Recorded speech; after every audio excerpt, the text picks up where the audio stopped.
this guy. I know.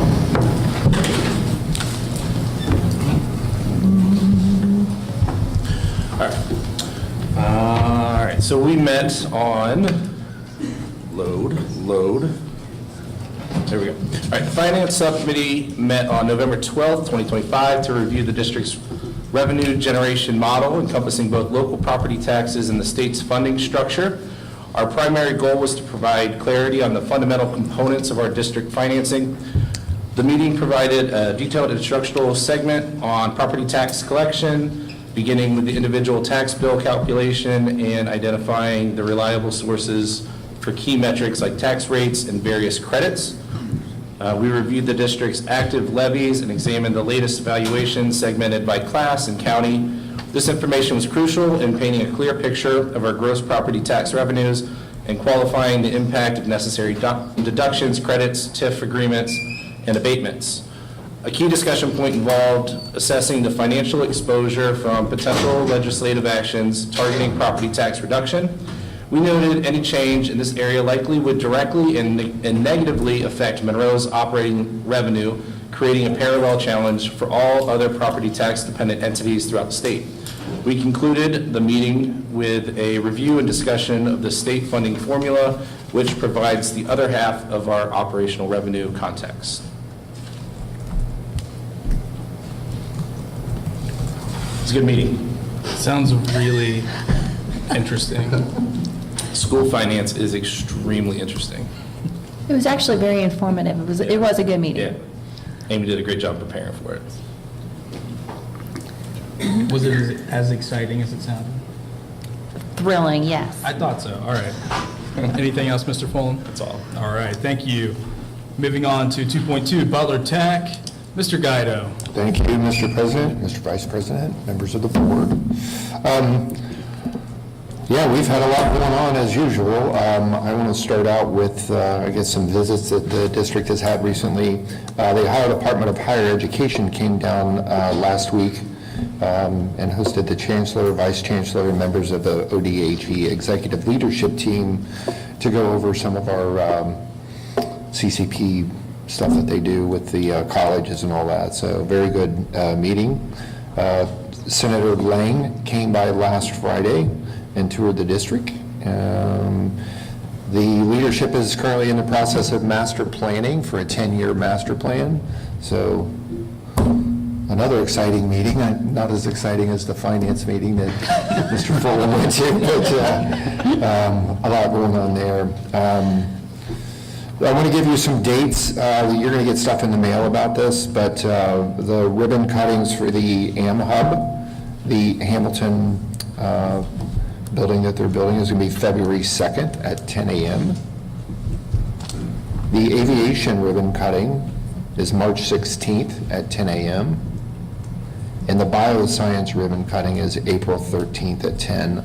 I go by that building every morning and it's flying up, so it's exciting to see.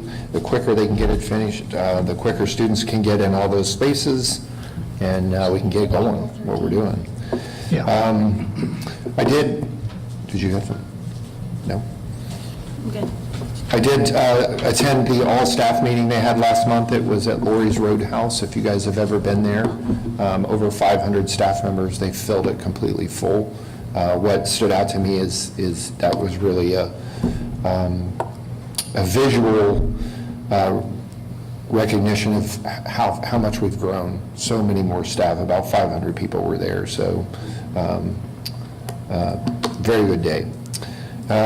Next week, I'm attending the ACTE National Conference in Nashville at the Gaylord, if you guys have ever been there. So they'll be decorated for Christmas. It'll be pretty, but a lot of presentations that we're doing, and I'm presenting again this year. I was excited to hear the updates for the programming that they gave last month. I think that really shows a lot of pressure that the board and the community has put on the staff to really open up seats for these students that have tried to attend the campus. So I was excited today to learn a little bit of some changes that's coming to Monroe, and I'm sure you'll hear more about that, but I think it's going to put everybody on the right path. So next year, we have a chance of about 75% of the board at Butler Tech to change over. Some people lost their election, some people don't want to return, and some people are not going to return. So it's a lot of change. I would like to attend, or to give at least one more year if you guys are so interested in doing that. So just to help, with that transition as well. So a lot going on, and then the holidays are right around the corner. So that's my full report for this evening. Any questions? Will the culinary department be providing snacks at the ribbon cutting? I imagine they will. I did leave out one thing, I apologize. I did read the letter that has certainly made the rounds of Butler County. I was happy to see all the districts in Butler County signed on to that, including Butler Tech. I'm speaking for myself, not on behalf of the board, but I was glad to see Butler Tech was a participant in this letter, and I agree wholeheartedly with everything that you guys, whoever put this together, had said from there. So we've got to continue to fight for some change. That's it. Thank you. Thank you. Thank you, Mr. Guido. Moving on to legislative, Mr. Leeds. Well, first of all, Mr. Hall was to be here tonight, but due to the scheduling situation, he could not be. And he wants to come on the December meeting to discuss the taxes and everything and the 4 bills that the House has on property taxes. But at this time, I'm going to turn things over to Mr. Carpenter, our president, to read that letter that's been talked about. Thank you, Mr. Leeds. As Mr. Guido spoke about, right, the superintendents and treasurers of Butler County put forth the following letter that I know that I highly support as well. It reads, "Dear Butler County families, friends, and neighbors, we know property taxes feel high right now because they are. Seniors on fixed incomes worry about staying in their homes. Families are stretching budgets. Local businesses are feeling the strain. We understand and we feel it too. Like you, we want real solutions that help families and protect our community's future. As your local school superintendents and treasurers, we write not as politicians, but as parents, neighbors, and community members. We work hard to use your tax dollars wisely while ensuring our children receive the education they deserve. Property taxes are the symptom, not the cause. The real problem is that the state has changed how schools and local services are funded. Over time, the state has taken on less of the cost, pushing more of the burden onto homeowners and farmers. Now, several new bills in Columbus could take millions of dollars from Butler County schools with no plan to replace it. For years, state leaders have made tax changes that shifted the load from businesses to families, leaving homeowners to fund more of our schools, safety, and services. Here are the facts. The state's share of school funding has gone down over time. Ohio now ranks 45th in the nation for how much the state spends on public education. Homeowners and farmers now pay nearly 70% of school property taxes, up from 47% in 1991. Ohio is now 8th in the nation for property tax burden, while ranking 42nd for per-person state taxes. Families are paying more while the state pays less. Instead of fixing the broken system, some leaders want to cut school funding further, blaming schools instead of addressing the real problem. Property taxes also fund the services that keep Butler County a safe and thriving place to live. Police, fire, and EMS, roads and bridges, libraries, parks, and senior services, and local government operations.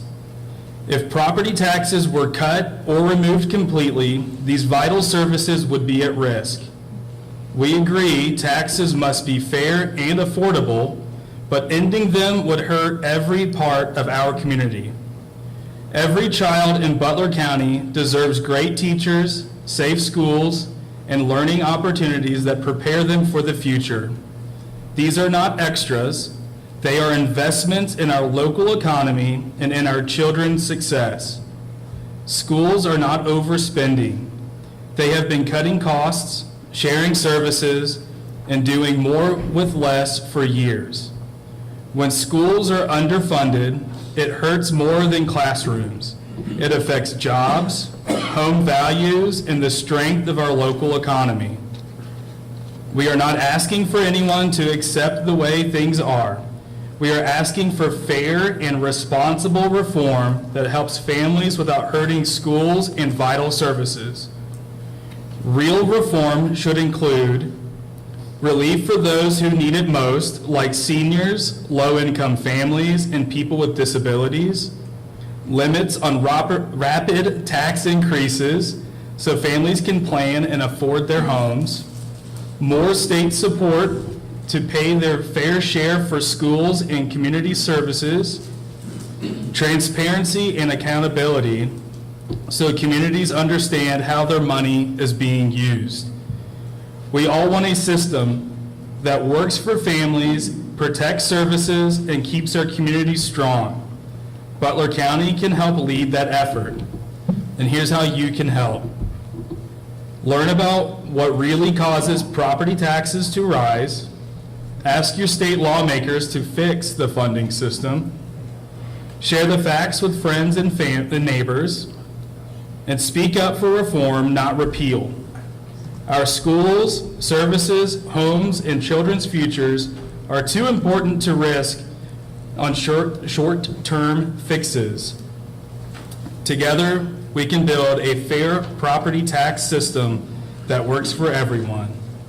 With gratitude and commitment, Butler County School Superintendents and Treasurers, and there's a whole page that lists out who those people are, and I want to say, Mr. Buskirk, great job. Mrs. Moore, great job. Exactly. Yep. The one add-on to that letter, when you say accountability, which is the big issue, is we do not have accountability with the money that's going to charter schools. They need to be accountable for it, just like we are, but they're not. So how much is being wasted, how much is going to somebody else's pocket? That's the problem.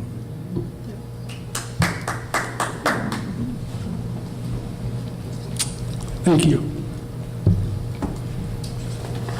Moving on to item 2.4, student achievement. Mrs. Hagedorn. Hi, good evening, everybody. So we do have a few guests, but there's lots going on in Monroe local schools that I'd like to mention before we move on to our guest. I'd like to mention that the high school had a successful blood drive. They had 79 students attempted to donate, and 62 were successful, and there were 22 first-time donors. All their donations positively impacted 186 lives. So thank you to those students that donated. I'd also like to mention that the fall play, Our Town, was a huge success. And the Interact Club collected 97 pounds of candy and $80 cash to donate to the Yellow Ribbon Support Centers. And Mrs. Wolf's Hornet Time won the donuts for the most candy collected. So I think it's awesome when they can collect candy and help out in the community like that. I'd like to, in addition, I'd like to congratulate the varsity cheerleaders who won grand champion at the state competition. So congratulations to the coaches and those ladies. I know it takes a lot of work and practice to get to that level, and to actually become grand champions was just amazing. For the junior high, I'd like to congratulate Mr. Keith on receiving the Horn of the Month award, and I'd like to thank all the students that recommended Mr. Keith for that honor. And the Monroe Junior High was awarded the gold medal for implementation of their PBIS system throughout the building for the 2024-25 school year. Each year, the Department of Education and Workforce and the Ohio PBIS network recognizes schools and districts for their quality and fidelity of PBIS implementation. Schools and districts are eligible to receive awards at the bronze, silver, gold, and district levels. So congratulations to the junior high for receiving the gold level. They are one of the there's top 7% of the schools in Ohio that received the Gold Award for that. So congratulations to Monroe Junior High on that great accomplishment. That's something we should be very proud of. I'd also like to, at this time, have the students that I invited to come up, and Adam Markham, they're going to speak about the video that went viral about Tell Us Something Good series.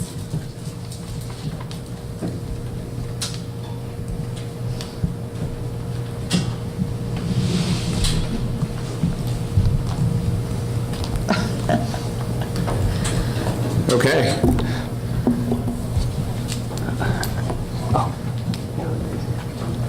Just in time.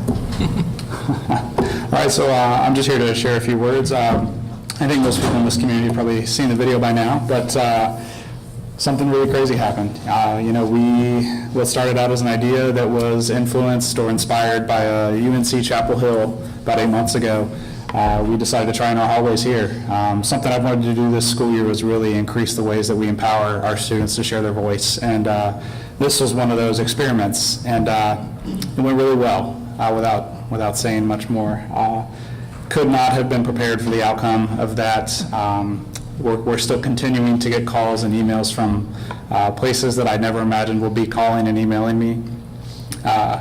It's quite something, but really, the people who I think deserve all the credit are the students behind me and the others who appeared in that video, who they were passing in the hallway that day, decided to stop. They weren't prompted, they weren't asked to be a part of it. We didn't beg them to be a part of it. They shared what they wanted to share in that moment, and so I'm really proud of them, and I love seeing their voices being lifted up around the nation. Do you guys have anything you want to share? With me, I have Kirsten, I have Robbie, Aaliyah, and did I see Daisy sneak in? There she is. So they were 4 that were in the video. They've all been in TV interviews since. We've been trying to spread that out a little bit and give them some really unique opportunities to share more. But it's just been an absolutely fantastic outcome. Like I said, could not have anticipated it. But it's something that's very welcome, I think, in the world right now. So. Yeah. You guys, now they're bashful to be on the microphone. They've been on NBC World just tonight. Yeah, they don't need to talk to the board. Board meetings are tough. Yeah, national news is easy, board meetings are tough. Board meetings. I can't tell you guys, I think that the video was amazing, but on a personal level, just for your students can be aware that my son is a senior at Bowling Green University. He's studying journalism, and he was sitting in class, and he's watching that video.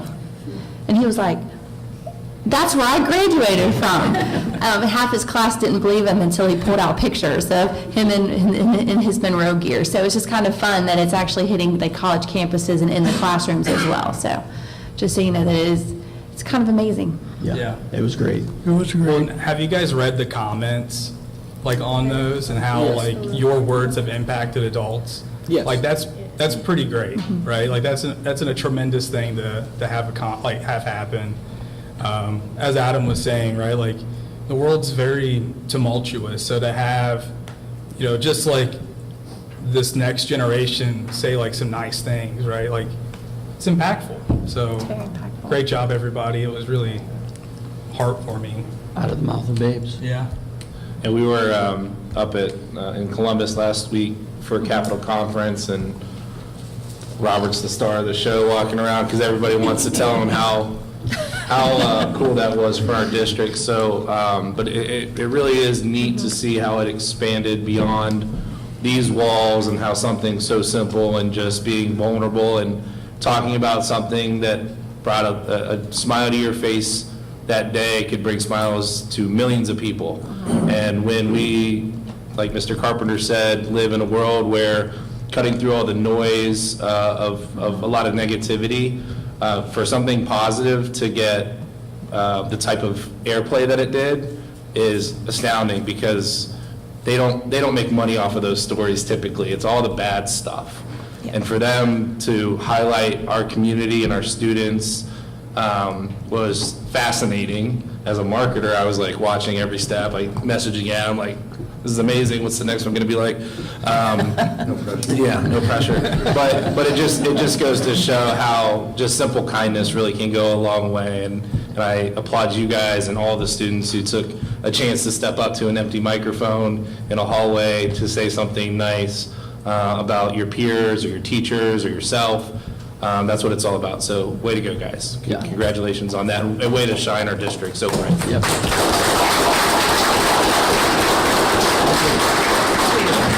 Yeah, can we get a picture with the stars? That'd be great. You don't have to say anything, I promise. Adam's got to do double duty. Adam's got to grab his camera. He can't even be in the picture. Here.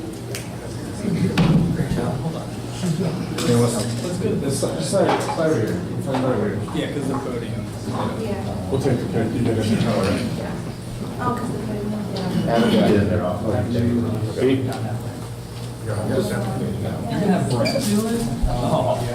Oh, Lord. Here, slide it. Adam, get it. Here, I'll slide it. There you go.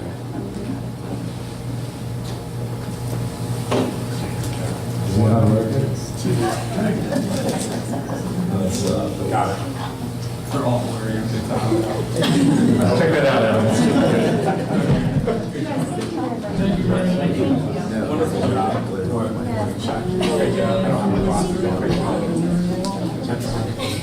That's why I was adjusting.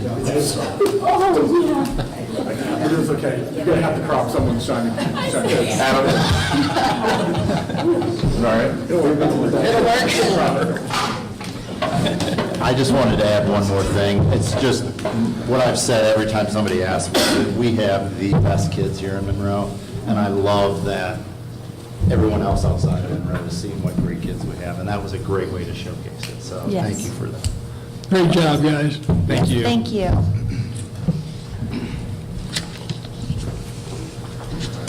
All right, Mrs. Hagedorn, anything else with student achievement? That is all for student achievement. All right, thank you very much.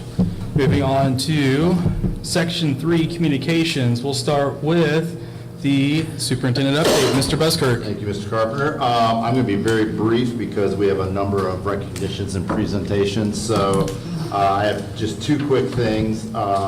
Just a reminder, December 18th at 9 a.m. is the ribbon cutting ceremony for the new wing down there in the junior high.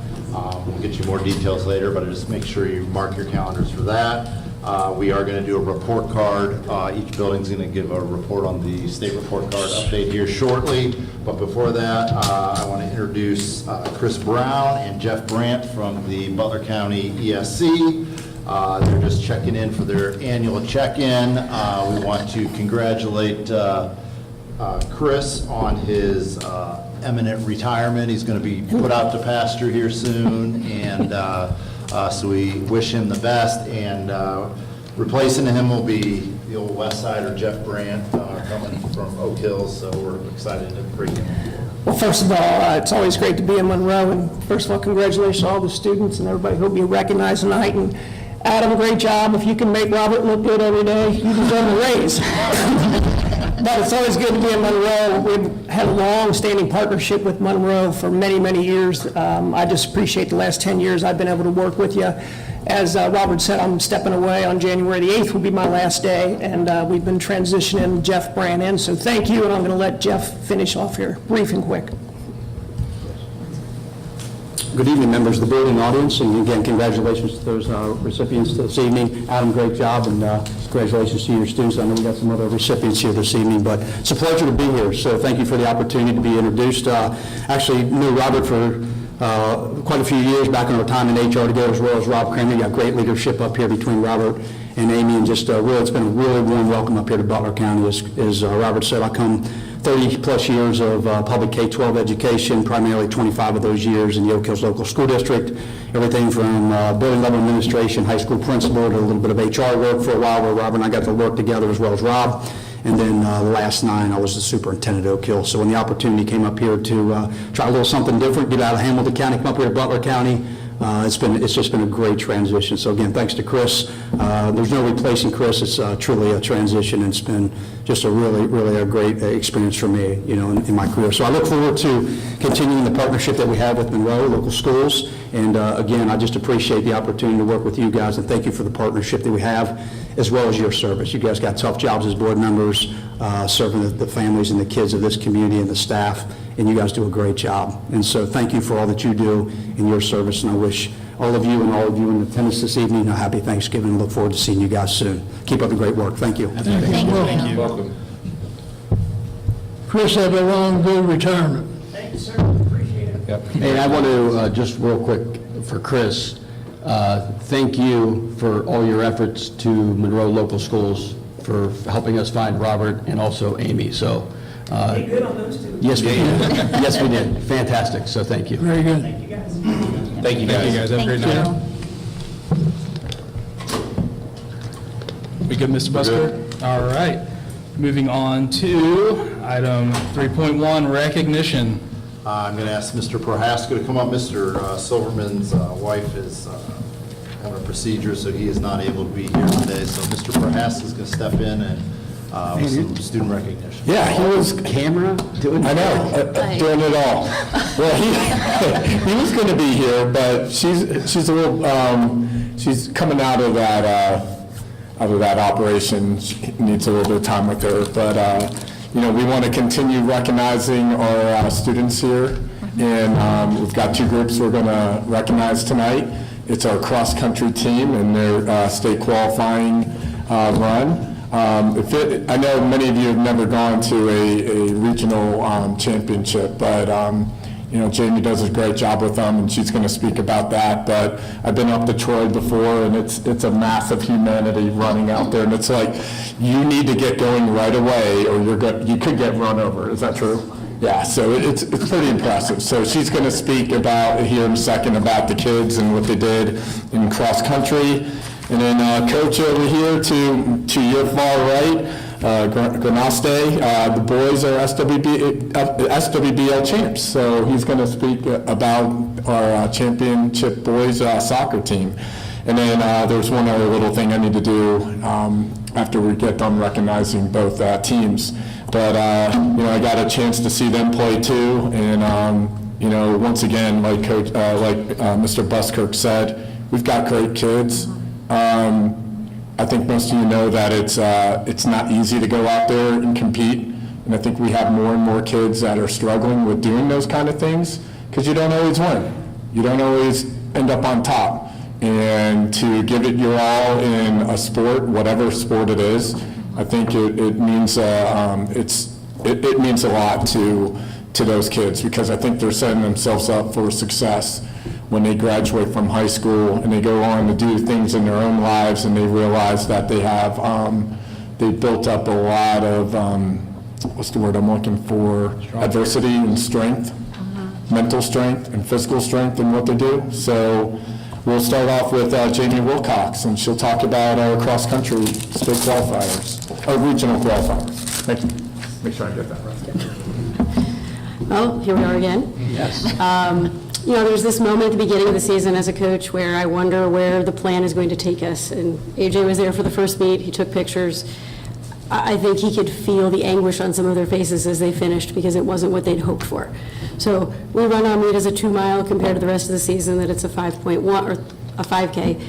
And that gives them a really solid baseline to work from. But that's where we build from. So looking at our athletes, where they've come, the girls across the board, on average, their PR from the first 5K to the last 5K, the group average was over 4 minutes from first to last. The boys was 4 minutes and 40 seconds.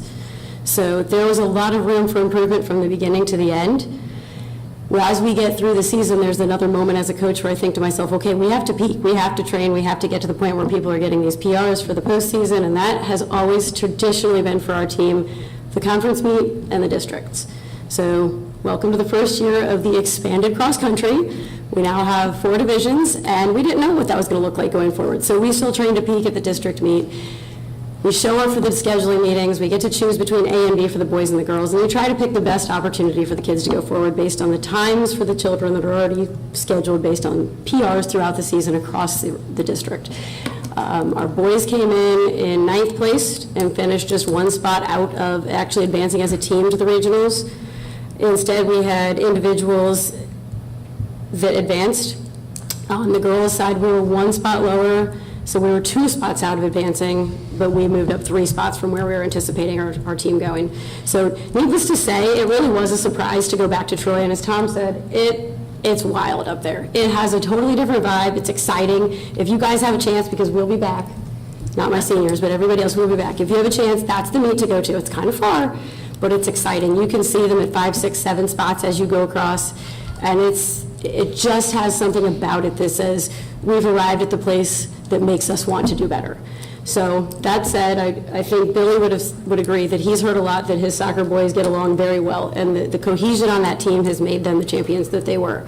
This cross-country team has come together. They enjoy hanging out together outside of practices. They go help each other with rides. They help each other if they forget shoes or shorts or whatever it is.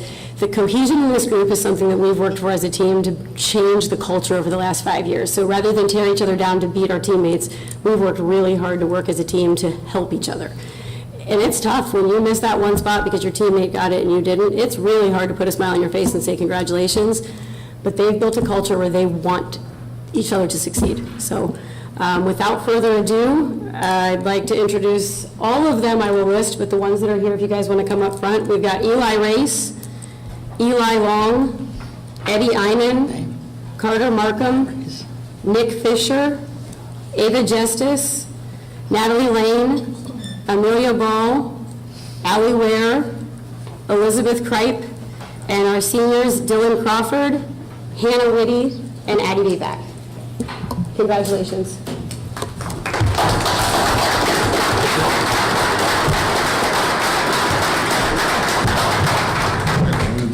Just stay there, if they're gonna come around and get a picture. Robert, you want to slide that over? This? Josh, you want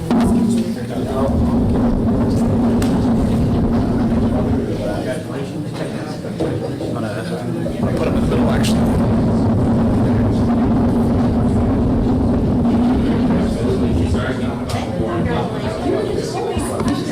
You just leave it for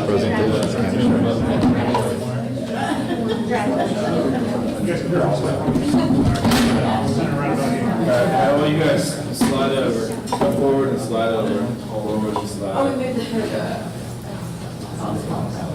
You can probably put the talk in the back out. You guys can slide the talk. Go to 2 rows. Everybody see what you need? Yeah, let's wait. Okay. Okay, everybody ready? All right, get just a little closer for me. There we go. It's a little better, okay. Ready, 1, 2, 3, and then hold it for parents. Good, everybody? Sure. Here. Oh, right. Take care of that.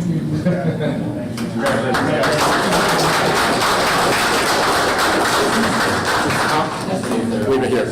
Okay. Yeah. I'll move it over this way a little bit. Billy, it's your turn.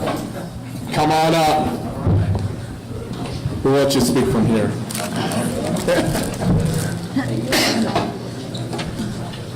No, you don't have the whole team here, but yeah, congratulations. Thank you. Thank you. Oh. Well, we got a big group tonight. They're all playing soccer. Yeah, you know, that's the benefit of having a lot of club players that we've been trying to push over the years is, you know, not just playing high school, but playing with competitive clubs. And part of our success this year is due to that. Players playing at a higher level, playing more often, touching the ball more. But first, I want to thank you for having us up here again, all your support. Big shout out to Eric as well. He and I met last week, and just, you know, he allows us to do the coaching, you know, and everything is done, everything is seamless, all the behind-the-scenes work that he does. I'm extremely grateful for that. So that makes it easier on us. The boosters, I want to thank them too as well. They do a lot to support, not just soccer, but all the teams. And you know, this past year, one of the things that really catapulted our season was we went to Ohio Northern University for the high school camp. And we had 26 guys that went up. And every single one of them want to go back this summer. And that's really when it started for us. It was that team building, that, you know, the dorm life, you know, and them, you know, with a group of 10 seniors being able to kind of take the freshmen, the scared freshmen coming in and just make them feel welcome and, you know, invite them to our soccer family. And so that I think that's really where our season started. We were stronger this preseason than I've ever seen this group, and you knew it was going to be a special year. You know, but my message to the boys was it's good until it isn't, and then after that it's how do you respond. So I think we started 2-2. We had the last 2 years state champions on our schedule, and then we rattled off 9 straight. Ultimately fell to Baden twice, but you know, they were a regional semifinalist this year, and you know, it was that adversity of, you know, we always talked about the trajectory of a season and how you want it to go up, but realistically that's not the case. So it's how you respond. You know, we dropped a few tight games, and you know, the seniors, we had 10 seniors this year, one of our largest classes since 2021, I believe. And you know, some guys that really stepped up, some guys that played in some new roles than what they were used to due to some injuries early in the preseason. And you know, Jamie hit the nail on the head. You know, we drive culture, and we believe that culture, at the end of the day, and the cohesion will carry us through the season. And at our banquet, you know, we talk about what success is, what define a successful season. Most people will look at a 12-4-2 record and say that's successful. I look at it at, if we were 4-12-2, I'd be just as happy as I was and proud of them for the year that they had. You know, we teach them, we direct them, but you know, that they're on the field. They play 80 minutes. I sit for 80 minutes. You know, well, I can't sit that long, but you know, they do the work, and day in and day out, it's a competitive environment, and it's every day. And you know, I'm just extremely proud of the group of guys that we have, and how close they are, how much they push each other. And you know, we don't talk about goals, so to speak, in a record sense. We talk about doing the right things, focusing on the little details that matter, and if we take care of those things, then you know, you end up a little bit more successful than the teams that don't. But you know, these guys have just the amount of work that they've put in, and you know, like we talk about grades a lot, and we had 18 kids in our entire program with a 4.0 or above. Wow. And that's something that we value. It's very important. You know, it's student first, athlete second, and I'm extremely proud of them for that. And then the other, you know, it goes without saying, I can't not ever mention my staff. And you know, we've got guys that have soccer knowledge, but they're just fantastic people. And you know, having Rick Duff in the school is a huge advantage for us, because if we notice a player that's kind of struggling, you know, seems down, I'll tell Rick, hey, go pull so-and-so out today. find out what's going on. Let's see what's going on and see if there's something that we can help with. And so, it's more than knocking the ball around on the field. It's the relationships that you build and kind of the family that you develop. And I think more than anything, that's what these guys will remember after their 4 years are the memories of being around each other. So, but yeah, we got a small crew tonight. Who we got tonight? What? Who do we got tonight? Come on up here. Caden Granaste, who was, a guy that had a phenomenal year. He typically plays a center defensive mid for us, and we had 2 center mid injuries, and Caden kind of carried the load and expanded his role and ended up becoming Player of the Year. Monroe's had the 4 straight Player of the Years. He was also first team all SWBL, first team all district, and he was the first all-state player since 2021. And we had Keevan Foster, who came up from JV. This was his first year on varsity.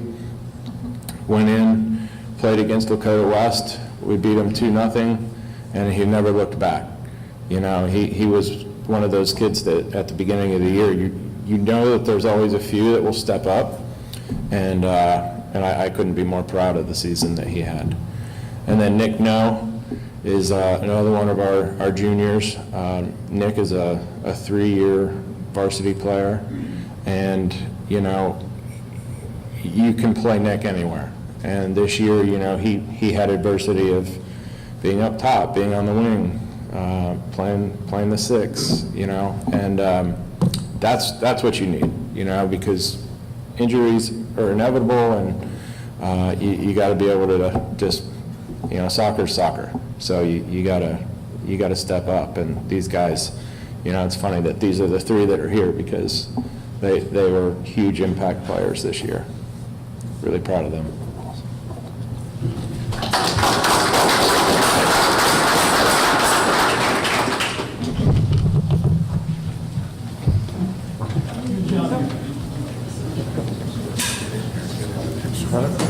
You get in there with the boys. Get in there, coach. Fine. He's going to take a pic.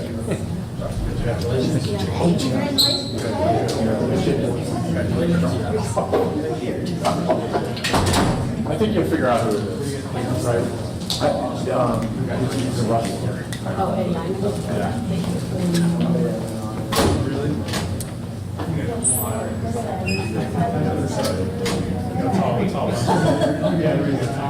Tom's front and center. You want to come one more over? Well, you're good with it, actually. All right, ready? Everybody say me? Okay, 1, 2, 3. One more, 1, 2, 3. All right. All right, guys. I think you guys click with you. Well, I took, there were clicks. Hey, boys, just sit down right here real quick up front. So, Coach, come stand next to me real quick. So a couple things. Did you see what was said on the shirts? Yes. Yes. Back to back. That's right. Okay, just so you know, he's been our head coach for 2 years. Right.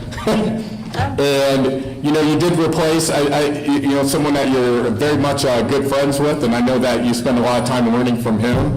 And boys, you need to hear this. I've been around long enough that that we did have a different coach at one point. Didn't work out too well. Just things happen. But knowing that Eric trusted in you to take over the program, and the things that you did are just incredible. And if you've heard, he spent time talking about relationships. It's about the grades. It's about the process. And at the end of the day, I've watched enough of the soccer games that, it was fun watching these kids play. Many of you guys don't get a chance to see them. The game has become very physical. And yes, there's a lot of tactics involved, but you got to be able to handle the ball. You got to be able to hold on to the ball.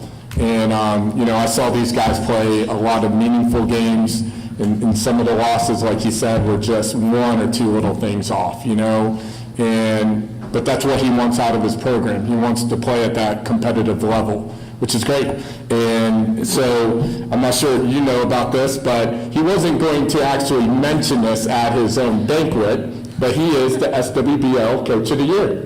Congratulations. I think it's big enough to already share that with you. So you don't have to say anything, but we just appreciate all that you do. Eric wanted to make sure that we took the time to recognize you because, yeah, I'm sure you're not going to say, hey, look at me at the banquet. So thank you so much. Yeah. Really, it means a lot for what you do with the kids. So. Congratulations. Congratulations. Awesome. Back to back to back then, right? Yeah, I'm going to have to come up with a new design. Well, it's funny because last year we were watching, because we go to a lot of the basketball games, and I would look at I was looking up at our banner, and 2024 wasn't up there, so I was all over Eric. You know, because I think somebody else had theirs up already too, and he's like, I screwed up. He's like, I'll order two, so you better win 2025 too. So I told him the other day, just order your 26. Let's go. I like that. Thank you for having us. Thank you. Thank you so much. Thanks for coming. Thanks, guys. Do you want this one back to the proper place? Or just leave it here? What's that? No, we'll get it.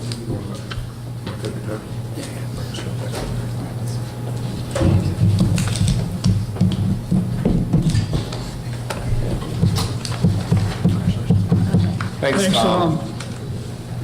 All right, moving on to item 3.2, comments from the public. Seeing none, We've run them all we out. will move on to item 3.3, the 2024-2025 state report card presentation. Mrs. Long.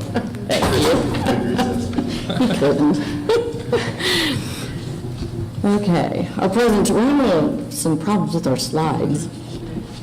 They're not totally, they're off the screen. And we're not sure why.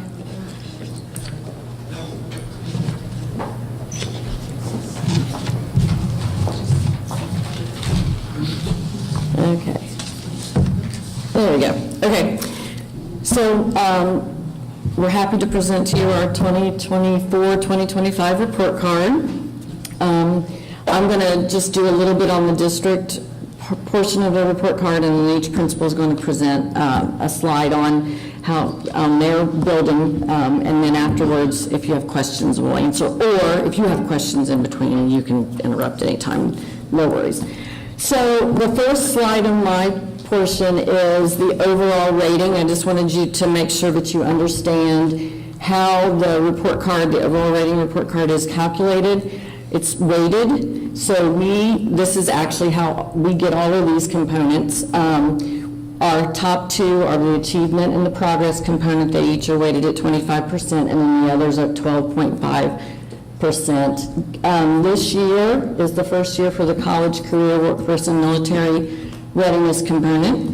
We did very well on that. So I think Mr. Prohaska might mention that in his portion of the slideshow. But it is important to note that this part of the report card is just an overall effectiveness. I kind of think of it as a summative grade for our district and how we're doing. We do a lot of many other assessments that help our teachers understand what they need to do with their instruction and to meet the needs of the kids. So just keep that in mind, that this is just one piece of how our school district is doing. It is also really important to note that certain components are calculated differently at the district and the school level, and sometimes even between schools. One of the ones that stands out in my mind when we talk about this is the early literacy component. 100% for us, for example, 100% of our primary grades literacy is based on one measure. The elementary's literacy grade is based on 3 measures. So that's just one example of a difference of how things are calculated. And I say that it's important because regardless of what data we're looking at, we always need to make sure that we're understanding why we're looking at it and also how it's being measured so it's not misinterpreted. Okay? The next slide is our overall rating, just a quick look at that. We had a 4.5 stars overall, 4 stars in achievement, progress, gap closing, 5 stars in graduation, 3 stars in early literacy, and then 4 stars in the college career workforce and military readiness component, which is actually CCWMR. Have to learn that new acronym. So that's where we stand with our report card. The next slide I wanted to share with you, this is overall the state. So we fell in the top 23% of the state because we have a 4.5. So just wanted to show you that because I think that's 4.5 and 5 stars there. I think that's pretty important to show out of 607 districts where we stand with our overall rating. And the next slide, these are our district action steps to make improvements where we need to, where we show weaknesses, and also though to keep up where we are doing well, because that's another thing. Sometimes some of these are moving targets also. So we've 3 major goals, and these go along with, if you remember a few months ago, Nancy and I presented the one plan. These go along with the one plan. So we are, number 1 is identifying and leveraging best practices in K-12 curriculum instruction and assessment. Number 2 is to align and strengthen it's now IMTSS framework to support tiered instruction and student success, and also to examine district and school level systems to ensure alignment, efficiency, and effectiveness in supporting our student successes. So to give you just a couple of examples before we move on. So under the best practices for K-12 curriculum, a few things that we're doing and working on is continuing to strengthen our Tier 1 instruction and assessments across all subjects and grade levels. We are using Ohio's K-12 math plan that they introduced this past summer, and through that we're focusing our professional development to target those areas that are in the math plan. That's K-12. And then also utilizing high-quality instructional materials from the approved list from Ohio. Secondly, for the IMTSS framework, we're advancing our implementation of Each Child on Track. That's what we're doing with the high school. And then aligning our IMTSS systems across grade levels so that we want that to be a seamless progression for the students so that we're not at the beginning of each grade starting over with them. That IMTSS is academic and behavior, so like the PBIS award, that's part of IMTSS.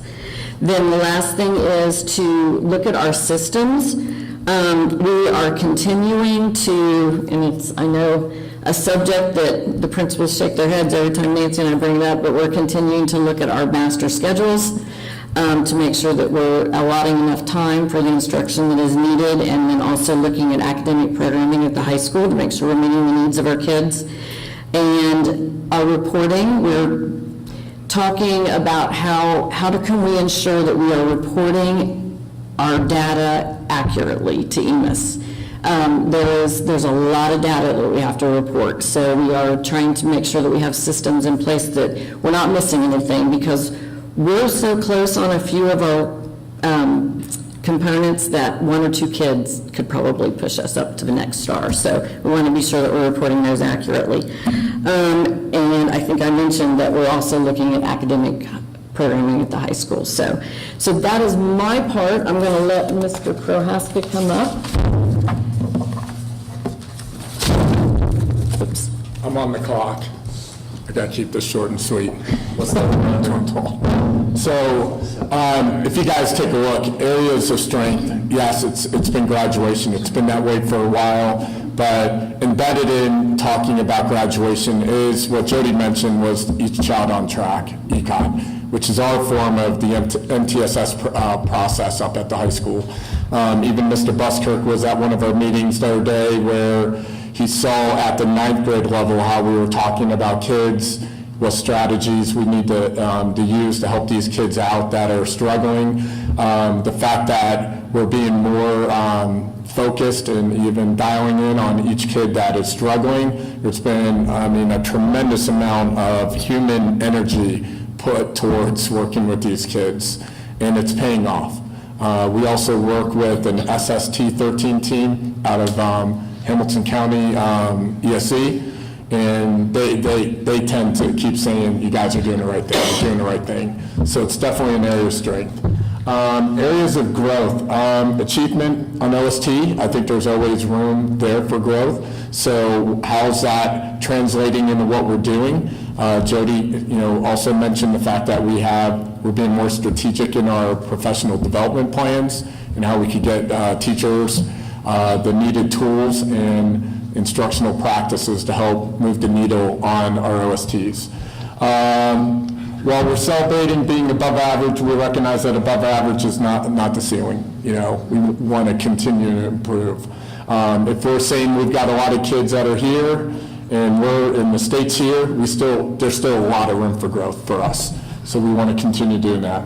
We're committed to targeting strategies that raise achievement with all students, including our subgroups.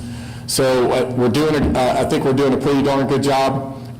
We have to celebrate that, but there's definitely room for improvement. We'll continue to be more strategic in what we're doing. I've been now here 10 years, and I feel like we're really starting to hit a stride. And it's been, honestly, the help of Jody and Nancy, the SST 13 team, that have really helped us gather, putting ourselves in a spot with our data, being more strategic, and it's really paying off. And then, Tom, I couldn't pass up this opportunity that we did beat a school in our score from southwestern Butler County. I probably shouldn't say it out loud, but Ross, right? Oh, you happen to say it, but so very quickly, I did not realize that the day that these came out, and Brian Martin, who is a very, very good principal at Ross, he goes, "Hey, congratulations on your score," and I'm like, never had him do that for. So go in and start looking, I'm like, happy darn. Got it. So I just had to throw that out there. Okay. Nice. I just want to say, before, if you guys have questions, he mentioned me being in that grade level team meeting last week, and as I've been doing the observations and evaluations of all the principals, that just happened to be the one he invited me to. And I know those grade level team meetings go on in every building, and each principal does this with their grade levels. I've been in education 30 years. This does not happen everywhere. The way they sat in, it was the freshman teachers, every freshman teacher, and Tom and the counselors, and they go through, any kid that they're maybe having some behavior issues, academic issues, maybe they're just falling behind or they're worried about any issue, the teacher puts them on there, they go through the list, and they talk about each kid. All the teachers know these kids. Tom knows all these kids. They've met with all these kids one-on-one to make a plan, and before they leave that day from the meeting, the teachers have follow-up, and they know exactly what they're doing to get these kids back on track. So when we hit that end of the year and graduation, and we brag about how everybody gets to walk across that stage, that is why. And it's not just the high school. It starts in Melissa's building, and it goes all the way through. The way our staff knows our kids and works for them. That's all. Very good. And that is awesome. I'm telling you right now, that is a very unique thing. Well, and having consistency at your guys' level is a big part of that too. I mean, it's one thing to commit for a year or two and then bounce. Thank you guys for the longevity in all of your positions, even some of the fresher faces, but still, I mean, you guys have been here my entire time being at the district, and that matters. This is a destination that anybody would love to come to, and you guys hold your positions well, and that's why we're able to do those things, is because you guys are so committed and have a strong team below you guys working with you. So no surprises to me that you guys are doing the extra stuff. Thank you. It's our pleasure, really. I mean, it's our kids. We're fortunate we have a size of a school district where we could really do that and really get to know them. So. Good job. Thank you, sir. Mr. Fulham, I feel like that was directed at me in terms of the fresher faces comment, but this is my 6th year, so that's pretty wild. Yeah, I know. I was actually kind of joking that our freshest face is I know. still almost a wily veteran. Thank you very much. Yeah, I appreciate that. And then Mr. Leeds, I'll build off of Mr. Prohaska's comments in terms of that friendly comparison rivalry with that other school district in our county. And we tied the metric with Ross Middle School. And I will also share that they have a new principal that's stepping into the role next year. And he set up a meeting with me to talk about what we are doing as a district and within the middle school. So he's seeing, looking at the data, just the good things that we're seeing as a district, and that's just fully, attributed to the kids, to the staff, and to our families. So I wanted to share that too, so we're on the same page there, Mr. Prohaska. So I've got our area of strength up here. I've got the PI trend, which basically is our achievement levels. Okay, so this is strictly off student test scores. You can see the 2021 bar graph is far on the left. Obviously, we've seen a steady increase over the last 5 years. As a staff, that's something we're very proud of, and of course, credit goes to the students, to the families, and of course, the staff working with them. We put some great things in place in terms of intervention during Hive. We're being very strategic about how we're intervening with students that need that. I know Jody and Nancy Stratton have really emphasized our Tier 1 instruction, going to the professional development and targeted areas in math and language arts. So we've seen a steady rise in our performance index over the last 5 years, which is a huge success for us. An area of growth that we continue to focus on is our English language learners. That's something that, I've talked with our EL interventionists. We talk about that as a staff, similar to what Mr. Buskirk echoed, and hey, here's our student subgroups. What can we do to best support these students and set them up for success? It is a challenge. The secondary assessments are a challenge for the students. It's not an excuse. We know that we are called to serve these students, but it is an area that we want to improve. There is the OWELPA assessment that the students take in January or February each year, and then of course this is measuring their performance on the state assessments. So the English language learners is a 2-factored piece there with the OWELPA test in the winter, end of winter, and then on the state assessments in the spring. We're confident we have a good plan in place, and I feel like we're making some good adjustments as a staff to meet the needs of these students. So again, I thank you all for the opportunity to serve our community and serve our kids, and it's a great place to be. And obviously it's Spirit Week for a pretty big game this weekend, so go Bucks. Thank you. I did want to add, he talked about English language learners. Unfortunately, we had, our neighboring district, Franklin, who is in some serious money issues with the failure of their levy, and with the state cuts, they're in a really bad place, and I feel for all the students and staff there. So the superintendent reached out to Butler and Warren County, just they're looking at things to cut, and he wanted to know number of English language learners and staff that serve them. And I'm not, again, Logan said we're not making excuses, and we're not making excuses, but I want to share that our achievement, that we are still at the top of the county. We have 249 English language learners K-12, where most of the districts our size are a third or a fourth that number of students. We have double the number that Lebanon has currently, and Lebanon is about a 6,000 student district. So we have a lot of challenging kids, and yet our staff is really stepping up and doing a great job and still achieving at a high level. So. Yes, sir. Thank you. Good job. Okay, so for the elementary, our areas of strength actually comes in our gap closing category. Those on the left, those are snapshots of the achievement level in the gap closing. Gap closing was 5 stars for the elementary. And the top graphic is the English language arts achievement, and the bottom is the math achievement, and they're broken up by subgroups. So those are all the different groups of kids that we measure their data and their scores.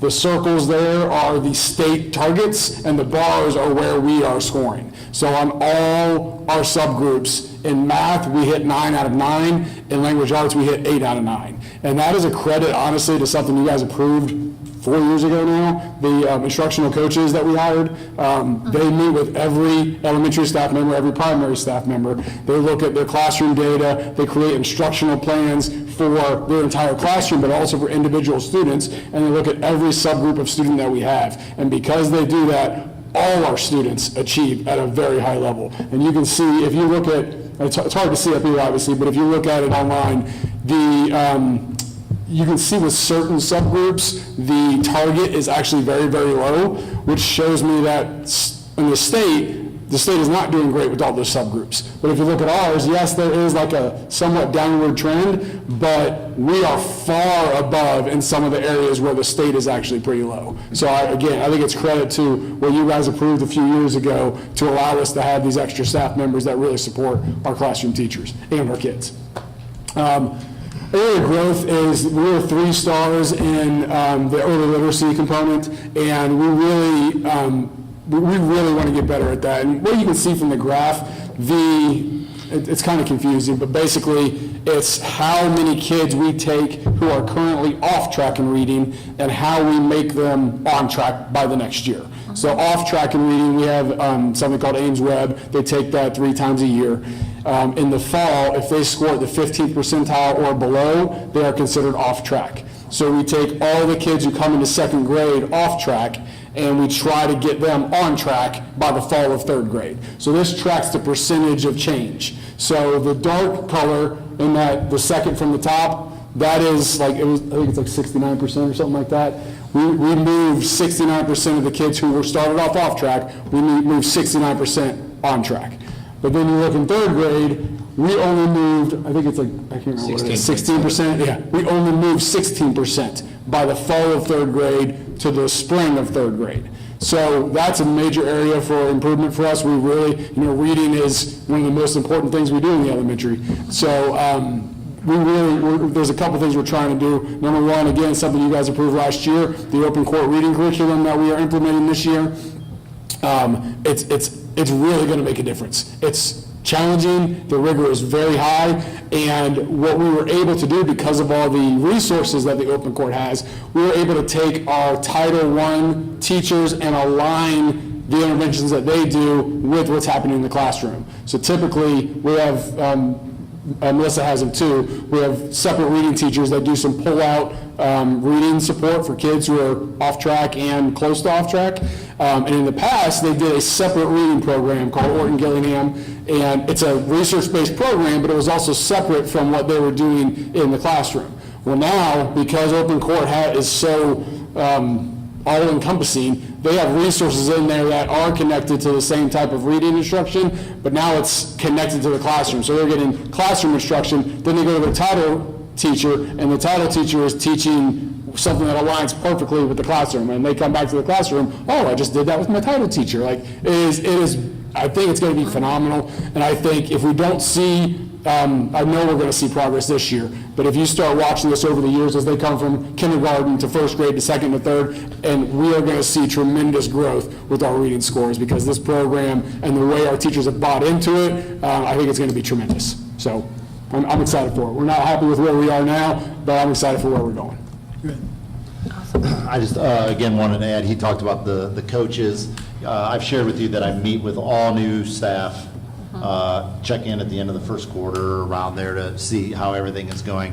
And without a doubt, every single teacher talks about, the new teachers talk about how great the support is from Jody, from the coaches, from the administration. I always joke that I think back to my 1st year teaching in Lakota. I was in a modular classroom, and I had nothing. I didn't have a curriculum. I had no idea. I always say I need to write a letter to those kids and apologize, because I don't know how I survived that year, because I had nothing. And these new teachers come in, and we have so many great supports in place to help make them successful, which in turn helps our kids. And so as he said, the coaches and all the supports we have in place for those new teachers and current teachers is really tremendous. So. And I looked at a lot of the state numbers too, because I was kind of curious. This is an area that obviously every school in probably the country, but early literacy is the sore spot for just about every district. I think there was one school that had a 5-star that I looked at of surrounding schools. So while it's our lowest score, it's typical to see.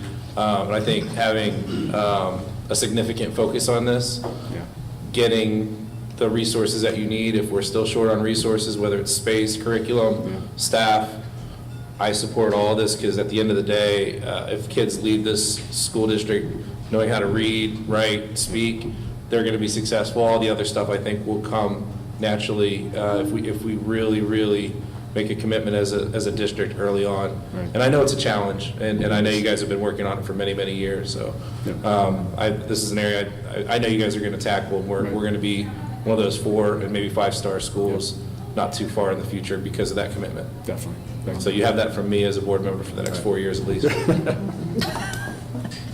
We're glad you're here. I think you just said we could hire new staff, right? I think that's what I heard. I will support whatever you need staff to make our students read better. Well, you all know that I talked last year about trying to increase our kindergarten readiness. I do not have all the indicators that all the other buildings have. So our focus always has been and always will be the early literacy. Joe kind of gave my whole slideshow. I think he just said everything I was going to say. I'm very excited about our new curriculum. I feel like that is going to be our strength. You know, I go into the classrooms every single day. I see excitement from the staff and from the students. They are engaged. It's a very quick-paced program. It's explicit. The rigor's very high. I'm just seeing the vocabulary. I know vocabulary as you go up into the elementary has always been a struggle, and I think that you're going to see a big change with that, just in the words that they're having them sound out. And, you know, this program also is very ingrained in the science of reading, and I think it's going to just be great. And I do like the cohesion that, like Joe had said, when you go, I was in a reading room with our reading specialist, and the kids came in and they immediately said, you need to flip that card. That card needs to be flipped today, because they had flipped it in their classroom. And our EL teachers are also using that. Obviously, our area, so I feel like that's going to be our area of growth. We have to figure out all the ins and outs. It's a very lengthy program. I mean, we don't want to extend the day, but we certainly could if we had time, just because there's so many pieces, and the teachers really are, you know, checking their curriculum before they teach it. You know, we've even said, Jody's like, hold the manual in your hand. Well, that kind of goes against the grain of a primary teacher to hold the manual in your hand, but they really are going through every step of the curriculum. So we're excited, and we're looking forward to seeing some increase in our scores, moving up towards the top. So something else Melissa's done over the last couple of years as well is that part of the early literacy score is they get a score, I forget what this one is called, when they enter kindergarten.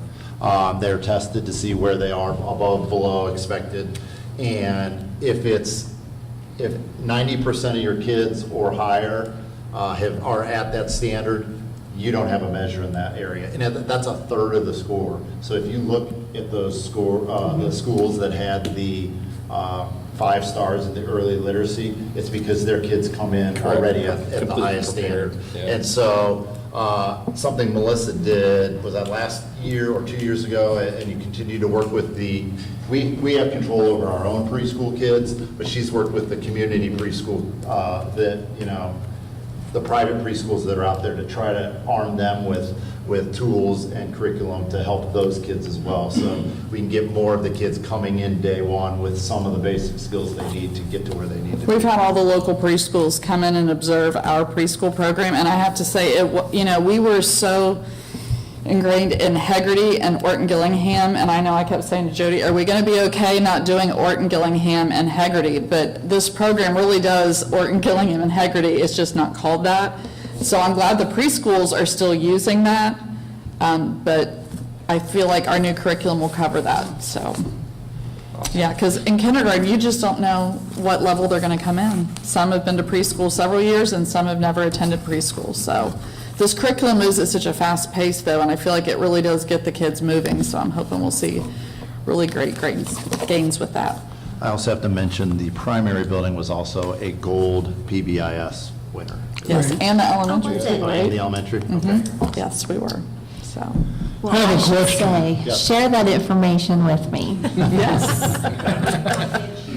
Is there any way that we can take some money out of the board fund or whatever and create a celebrate of the state report card day? And we beat that school down in far southwest Ohio. Since Ohio State says the team up north will have to represent far southwest Ohio to celebrate that. We don't like Ross Day. We can do that. Or we mean Ross Day. We do, the staff does a great job, the administration does a great job of recognizing staff and celebrating. And but yeah, I mean, as far as at the end of the year, we always do a big celebration. We get Peterman, or I think is the one at the end, they buy the whole staff big breakfast, and it's a good celebration, but yes. I was thinking about the kids too. Oh, okay. You know, if you had, I'm just throwing this out, I don't know, a pizza deal or something for a day, whatever. Cookies. It's a lot of pizza. But yeah, we'll look at this. Tom wants a party. All right. I think it's a fabulous idea. Just one observation, just my time being on the board, I know you guys always preach a culture. And my observation as a board member and not having students in the school anymore is you guys shine that, the culture. And I just wanted to tell you, I've been saying for years, I would put our administrative staff on this entire campus against anybody in the state out of all 600 plus schools. So the teachers are doing what you do because you can see the passion that you guys have in what you do for a living. So I just wanted to thank you for everything everybody does because it shows. Yes. That's it. It's appreciated. Yes. Thank you, everybody. Thanks, guys. Thank you. Good job. Yes. Thanks, guys. Good job.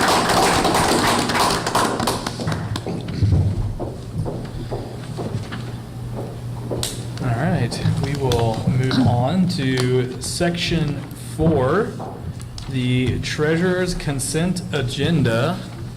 Mrs. Moore. I recommend the treasurer's consent agenda be approved as presented. May I get a motion? So moved. Thank you, Mr. Leeds. Second. Cool, thank you, Mr. Grant. Did you say something? Oh, yeah, you did. Just before you. We got a long meeting, let's get going. Yeah, you got it. All right, Mrs. Moore. I don't have a whole lot. I do want to point out that our bond anticipation notes were sold last week, and we did very well. Our participation in the OMAP program gave us a savings of about $40,000 in interest costs. We closed on that sale December 3rd. So that's an FYI. Awesome. As far as the monthly report, we're on track with our September forecast. There were a few monthly timing differences in this report. Just as a note, the September forecast still doesn't have any specific adjustments related to all the recent legislation that has passed and/or the changes such as the homestead local option. But just a quick note on the House bills that have passed. Those all passed last week. So with the layering of those bills and all the different impacts that they have, the calculations are not perfected yet on the exact ramifications of what that will mean. It's definitely less dollars for us. But bottom line is with the 4 bills that were passed impacting property taxes, it will allow reductions in inside millage, which, as far as I know, have never, ever been allowed. It also allows for the county to do reductions based on what they deem excessive. And it also includes substitute levies in the 20 mil floor calculation. So that would also be a reduction for us because we won't capitalize on the gains for being on the floor. So essentially, it would drop our floor. And as of right now, based on the calculations, if our valuations come in at about 17%, which is what Nancy Nix has been throwing out around, we could potentially have a reduction of about 1.5 mils. And the unfortunate side of this, with believe it was 335 that impacted the inside mills, we have 2.03 mils in permanent improvement that up until this point, I wasn't worried about that. I thought it was safe, but with that bill, it is not safe. It will also experience any reductions over the inflation, for any valuations above the inflationary limitation. So that is all I have. Other than that, we had a couple of donations, the bond fund report, and that is it. Okay. Wow. Any questions? Is all the money where it's supposed to be? Yes, it is. Thank you. And I would say thank you for the donations. Yes. Yes, thank you for the donations. Yeah. Can I did see the, what is the Purple Star Fund? So that one is, we just approved that a Just a couple couple of months? meetings ago. Yeah. And it is the group that helps military families be connected. And Mrs. That is with Mrs. Duddleson? Yes, Mrs. Okay. Duddleson runs that. And before, they had a group before, they just, they didn't have an account, so they didn't have a way to solicit donations, monetary donations. So they asked to expand that group into a group that could collect donations. So anybody that wants to donate to that, how do I get them in touch with them? You can contact Mrs. Duddleson, or you can send us a check. I will let them know. Okay. Any other questions? Nope. All right. Mrs. Moore, please call the roll. Mr. Leeds? Aye. Mr. Grant? Aye. Mrs. Hagedorn? Aye. Mr. Fulham? Aye. Mr. Carpenter? Aye, motion carried. Thank you, Mrs. Moore. Moving on to Section 5, Superintendent Personnel Consent Agenda.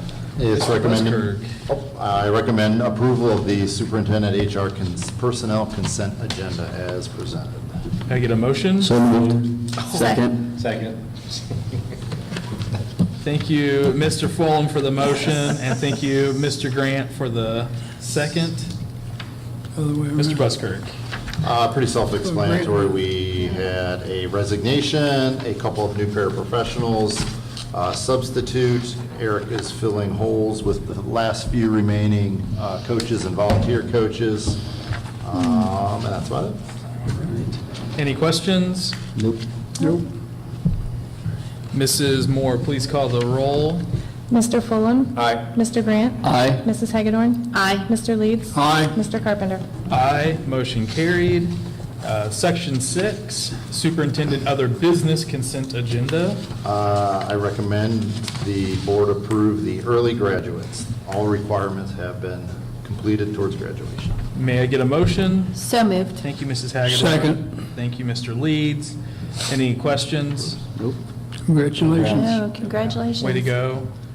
Mrs. Moore, please call the roll. Mrs. Hagedorn? Aye. Mr. Leeds? Aye. Mr. Grant? Aye. Mr. Fulham? Aye. Mr. Carpenter? Aye, motion carried. Section 7, Superintendent Other Business. It's recommended the board approve the contract with Warren County ESC for a student to attend the Wellness Center for the remainder of the year. May I get a motion? So moved. Thank you, Mr. Grant. Second. Thank you, Mrs. Hagedorn.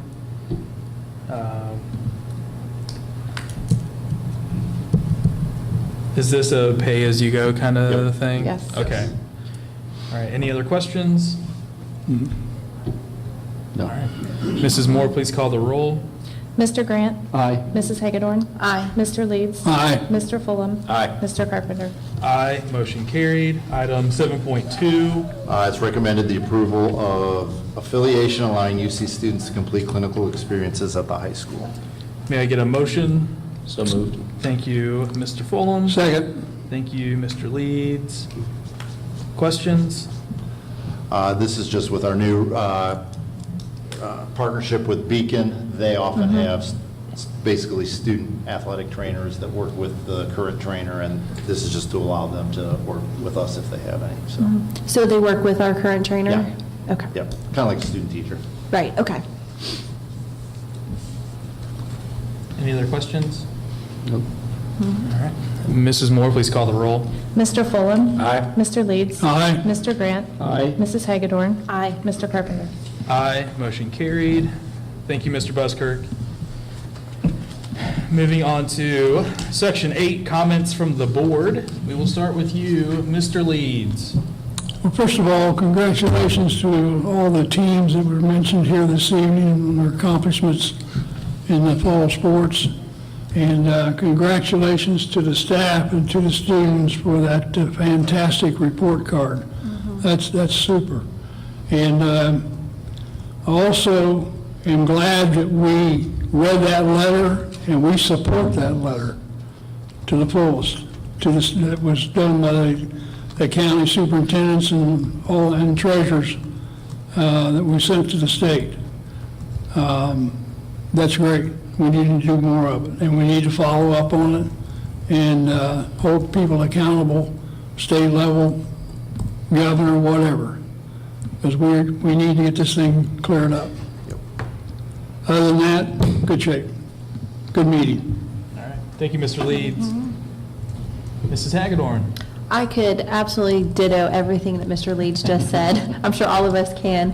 One thing I would like to add is thank you for the admin team for coming up and presenting. It's always, it's good information to learn firsthand about all the, the potential to growth and what we've been doing and the successes that we've had. Teaching the kids is what's most important, and that, and with our report card score so high, it's a good time for Monroe, and it's proud to be a part of the community and part of this organization. So thank you for that. And that's all I have for today. All right, thank you, Mrs. Hagedorn. Mr. Grant. First off, I want to congratulate Debbie, Tim, and AJ for their election. yeah. So congratulations to you guys for maintaining consistency on the board. Two, great job to everyone on the report card. I know that makes Mr. Leeds very happy, beating that team down south. And honestly, I'm hearing nothing but great things in the community about everything that's going on at the schools. So melted my heart. I watched that video, I don't know, I'm still watching it. I've watched that video probably 10 times, and at least. And it just gets better and better and better every time I watch it. So that was fantastic. I mean, just in today's world, as AJ said earlier, in today's world, to have something as honest as that coming from young kids and adults, as Tim said earlier, are learning from it and taking something away from it is pretty powerful. And how quickly it spread is pretty impressive as well. So other than that, I want to wish everyone in the district and our staff a very happy Thanksgiving.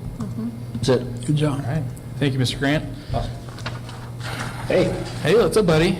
Or more. You ready to go? Let's go. All right, it's your turn. All right. Before I do that, I do want to congratulate Tim and Debbie on their reelection to the board, and thank the community for your continued support of this board as a whole, keeping an established and well-rounded group of leaders to continue the work with this admin will inevitably lead to further success. I'm looking forward to serving the next 4 years and doing what we've been doing and just continuing that growth. With that said, 4 more years of high fives from around the hive. Now, these things have been said because they're that cool, but I want to give high fives to the members of the Monroe Thespian Troupe 1709, who earlier this month presented Our Town as their fall play. Every year, we seem to find new talent who pour so much time and creativity into bringing to life characters on stage. I am always excited to get a preview of the performances and encourage everyone to take in a fall play or a spring musical if you're able. High fives to the Monroe competition cheerleading team, who recently took first place in the Division II Best in the State Game Day Building category at the Ohio High School Cheerleading Coaches Association Championship. I watched the routine back on video, and it was seriously one of the cleanest and most complete performances I've ever seen. And finally, high fives to all the students who recently stepped up to the microphone to share something good that happened to them that day. What was intended to be a simple video to bring a little joy to our school community spanned the nation and reach people across the globe, inspiring them to do the same. Our students were front and center for millions and have been a topic of what is good in our world, which is no surprise to me, anybody on this board or the staff that is able to work with these amazing children every day. Congratulations, Adam, for bringing this vision to life and continuing to tell our district's great story for all to see. All right. You're up, Prez. All right, thanks, buddy, no appreciate it. All right, I don't know. There's nothing else. There really isn't. Meeting adjourned. I know, don't forget there's cookies over here. But no, I mean, to piggyback on what Mr. Leeds said, the letter that the superintendent sent out, my understanding is there's letters across the state that were also issued by other counties, by other school districts. I mean, that is a very clear sign that there is something that is very broken within the funding system, within the legislative process in Ohio. I know that might hurt some people's feelings, but that's your problem. You need to get over it. You need to get off your butt and do your job. Understand that the people that you represent are the constituents of Ohio. It is not somebody in Washington, D.C. So with that, I will say it is important that everyone in Monroe, everyone in Butler County reaches out and makes it be known that they do not approve of the job that is being done by our elected legislators, and that the continual defunding, the continual pressure on local public schools is not appreciated, it is not funny, it is not cute, it is harmful to the economy of Ohio. It puts our livelihood at risk as we move forward, and ultimately it's at the expense of children, right? Like, that is demented, that is sick. Yeah. So with that, like, this very much gets me riled up. I talked to Mr. Buskirk earlier today, and he's like, I have never seen you like this before. You talked to him, you brought my phone up. Oh, Mr. Leeds called me, and man, oh man. Same, Mr. Leeds, I couldn't believe it. I hope he wasn't recording me, I'll tell you that much. But honestly, like, because this is an extremely important topic. Yeah. And all the more, like, if there is one thing that people want to actually fight for kids for, it is this. Right. Right? Because, I mean, they're in our building for 18, not even 18 years, what, 12 years, right? But they have an entire life ahead of them. So if they are not being properly prepared in a school building for life, that is, It's everything. yeah, it's impacting them for years to come, right? Yep. And I mean, my understanding is there's over 80% of kids that are educated in public schools, right? So again, the constant attack on public education, I don't understand it. I don't know where it's coming from. People will not answer my very upfront and poignant question. I say, why? What's the meaning behind this? They instead like to talk in circles and pretend like I'm the crazy person. So it is what it is, but understand that I wholeheartedly support, and really, if I need to go say something to somebody, I'll be more than happy to go say something to whoever it is. I really don't care. You know, the biggest thing is, first of all, you got to tell it like it is. And the second thing is, we take all the people that touch education in the state of Ohio, pull the damn rope in the same direction. And we're not doing it. Here the teachers and the staff are teaching these kids, they have all the curriculum figured out, things of that nature, and you got them idiots up there in Columbus don't want to support it, and then turn around and say, we're not doing a good job educating in Ohio. We don't, we look at it, they look at it and say, how can we screw the people in the state, basically? And they won't listen to us. Well, and Mr. Leeds, you pointed out earlier, right, that with the private and charter school funding. Yeah. I mean, the state legislature approved nearly $1 billion to be funneled into private education. Yeah. Right? Meanwhile, Mrs. Moore down here also pointed out all of the legislation that has just recently passed that continues to put negative pressure onto the school. Exactly. Okay? I mean, it is completely illogical, right? And be accountable. That's the big thing. But you cannot hold a private organization accountable for the spending that they have, right? So even if we were to request as a taxpayer, you have a Freedom of Information Act, and you say, hey, Archdiocese of Cincinnati, I want to see your books, they're going to laugh at you, and they're going to tell you to go kick rocks. Yeah. Like, that is the way that it's going to work. That is the system that the state wants to fund. Yeah. And that does not make sense to me. I do not appreciate that as a tax-paying citizen, and hopefully something can be done about it. Exactly. So, December meeting will be fun, guys. I mean, it's only been since 1993. Poor Amy having to.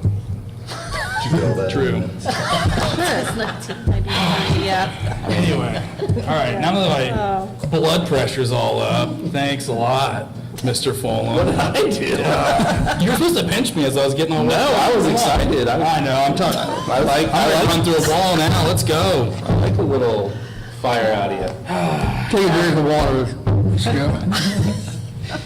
All right, let's move on to Section 9, adjourn to executive session. It is recommended the board adjourn to executive session to consider the employment, compensation, dismissal, discipline of a public employee, and the investigation of charges or complaints against a public employee, official, licensee, or regulated individual. Ohio Revised Code 121.22 G1, no action will be taken. May I have a motion? So moved. Mr. Leeds. Oh my gosh. Thank you, Mr. Leeds, for the motion. Second. Thank you, Mr. Grant, for the second. Mrs. Moore, can you please call the roll? Mr. Leeds. Aye. Mr. Grant. Aye. Mrs. Hagedorn. Aye. Mr. Fulham. Aye. Mr. Carpenter. Aye, motion carried. Have a great evening, everyone, and have a wonderful Thanksgiving. Thank you. Get a cookie. Where they at? Where are the cookies? There ain't any more left. There ain't any more left. Them guys. All those oatmeal raisins. I know what you're up to.